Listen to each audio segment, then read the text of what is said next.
Hello students, Namaste, Ram Ram and Jai Hind everyone. Now since the exams are around the corner, you must be thinking what could be the best strategy to cover English. English की तैयारी करने के लिए क्या क्या चीज़ें पढ़ने की ज़रूरत है, क्या करने की ज़रूरत है, बिल्कुल ज़ीरो से भी अभी अभी बिल्कुल अगर आप तैयारी करना शुरू कर रहे हैं तो भी यहाँ जो मैं स्ट्रैटेजी आपको बताने वाली हूँ ये आपको डेफिनेटली हेल्प करेगा और आपकी तैयारी में जान डाल देगा। अब इंग्लिश का आपको सबसे पहले समझने की ज़रूरत है कि इंग्लिश में हमारे 3 सेक्शंस होते हैं, ग्रामर, वोकैबुलरी और कॉम्प्रिहेंशन।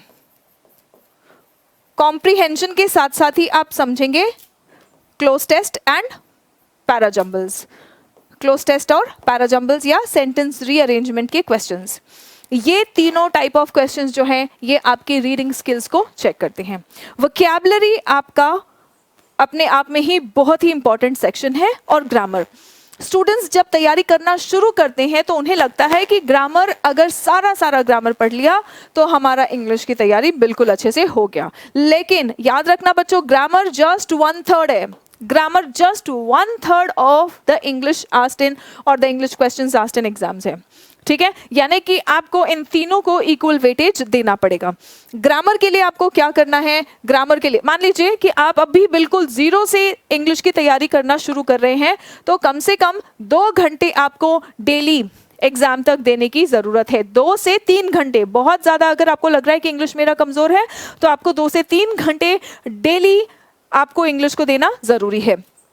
इसमें से आप ग्रामर को देंगे 45 minutes to 1 hour, 45 minutes to 1 hour आप ग्रामर को देंगे, ठीक है। वोकैबुलरी डेली आपको 30 मिनट्स पढ़ना है, 30 मिनट्स ऑफ वोकैबुलरी आपको डेली पढ़ना है, ठीक है।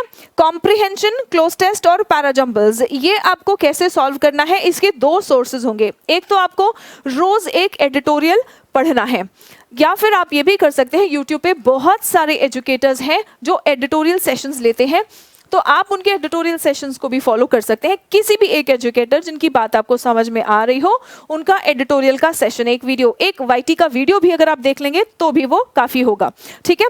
अब आप एक तो वाईटी से या खुद से अगर आप पढ़ पा रहे हैं तो एक एडिटोरियल पढ़ने की कोशिश करेंगे, और दूसरा प्रीवियस ईयर्स में आए, मैंने बहुत सारे एसएससी में ऐसे कॉम्प्रिहेंशंस, क्लोज टेस्ट्स देखे हैं एंड इवन पैराजम्बल्स देखे हैं जो सीधा न्यूज़पेपर में से उठा के उन्होंने क्वेश्चन बना दिया है, ठीक है। तो एडिटोरियल रीडिंग आपको बहुत हेल्प करेगा, मोरोवर आपका रीडिंग स्किल्स भी इंप्रूव होगा, ठीक है। तो एक तो आपने 15 minute, almost 15 to 20 minutes, 15 to 20 minutes आपने वाईटी से एडिटोरियल पढ़ा, और दूसरे वाईटी से एडिटोरियल मान लो किसी दिन देखने का आपका मन नहीं कर रहा है तो प्रीवियस ईयर्स में से आप कोई भी, प्रीवियस ईयर्स क्वेश्चंस में से आप कोई भी कॉम्प्रिहेंशन, क्लोज टेस्ट या पैराजम्बल आप सॉल्व करने की कोशिश करेंगे। ये लेकिन आपको डेली बेसिस पे करना है, अगर सिलेक्शन लेना है तो ये आपको डेली बेसिस पे करना है। प्री तो क्वालिफाइंग है, लेकिन अभी आप जो मेहनत करेंगे फिर उसके बाद में मेंस के वक्त, टियर 2 के वक्त जो आप प्रैक्टिस करेंगे और जो कॉन्फिडेंस और एक्यूरेसी आपके अंदर डेवलप हो जाएगा वही आपको सिलेक्शन दिलाएगा, क्योंकि टियर 2 में आपको पता ही है सबसे ज्यादा नंबर ऑफ क्वेश्चंस इंग्लिश से ही आने वाले हैं। तो मेहनत करने में आप अभी से ही कमी नहीं छोड़ेंगे, राइट। अच्छा, अब हो गया आपका कॉम्प्रिहेंशन वाला। वोकैबुलरी के लिए आपको 30 minutes plus previous years questions. Previous years questions किसके? प्रीवियस ईयर्स क्वेश्चंस आपके वोकैबुलरी के ही। 30 मिनट्स तो आप कोई भी एक अच्छी सी वोकैबुलरी की बुक ले सकते हैं, मार्केट में बहुत सारे बुक्स अवेलेबल है, कोई भी एक अच्छी सी वोकैबुलरी की बुक लीजिए और आप वोकैबुलरी 30 मिनट्स पढ़ेंगे लाइन से कम आप टारगेट रख लीजिए कि 30, 40 या 50 वोकैबुलरी जितना आप पढ़ के अच्छे से याद रख सकें। वोकैबुलरी को कैसे इंप्रूव करना है वो मैं डिटेल में एक अलग सेशन में आपको बता दूंगी कि वोकैबुलरी को आपको क्या क्या पढ़ना है, कैसे कैसे उसको इंप्रूव करना है। यहाँ पे मैं आपको बस स्ट्रैटेजी और टाइम आपको कैसे डिवाइड करना है, किन किन सेक्शंस पे फोकस करना है वो बता रही हूँ, ठीक है। So vocabulary 30 minutes plus previous years questions आपको करने हैं। ग्रामर का आपको कैसे डिवाइड करना है ये 45 मिनट्स।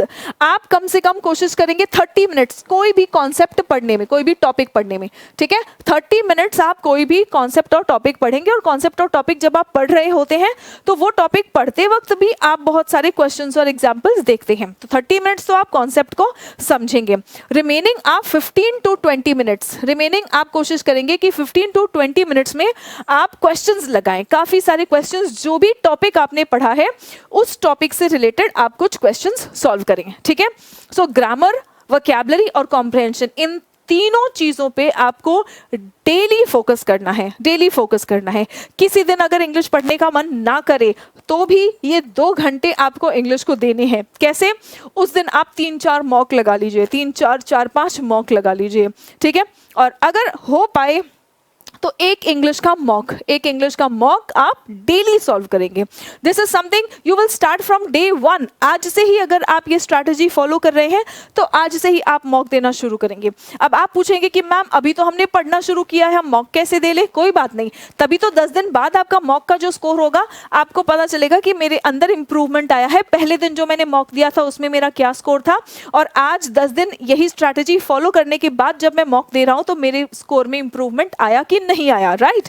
तभी तो आपको पता चलेगा, राइट? एंड मोरोवर जब आप मॉक्स सॉल्व करते हैं तो मॉक्स सॉल्व करने से आप जो पढ़ रहे हैं वो आप पेपर में दिखा पा रहे हैं या नहीं वो भी आपको पता चल जाता है, राइट स्टूडेंट्स? सो गलतियां सीधा एग्जाम में जाके नहीं करना है, एग्जाम के पहले ही जितनी गलतियां कर सको कर लेना है ताकि उसको इंप्रूव करके हम एग्जाम में जाके सिलेक्शन लेके घर वापस आए, राइट स्टूडेंट्स? सो इंग्लिश के लिए आप ये स्ट्रैटेजी जरूर फॉलो करेंगे। एंड इसके अलावा भी अगर आपको कोई प्रॉब्लम फेस हो रहा है तो आप मुझे जरूर बताएंगे in the comment section below. Vocabulary आपको इन डिटेल मैं आपको नेक्स्ट वीडियो में बताऊंगी कि वोकैबुलरी आपको कैसे कवर करना है, या वोकैबुलरी वाला सेक्शन जो है हम इसको कैसे मास्टर कर सकते हैं, right? So that's all for today. Thank you so much for getting connected. जय हिंद एवरीवन।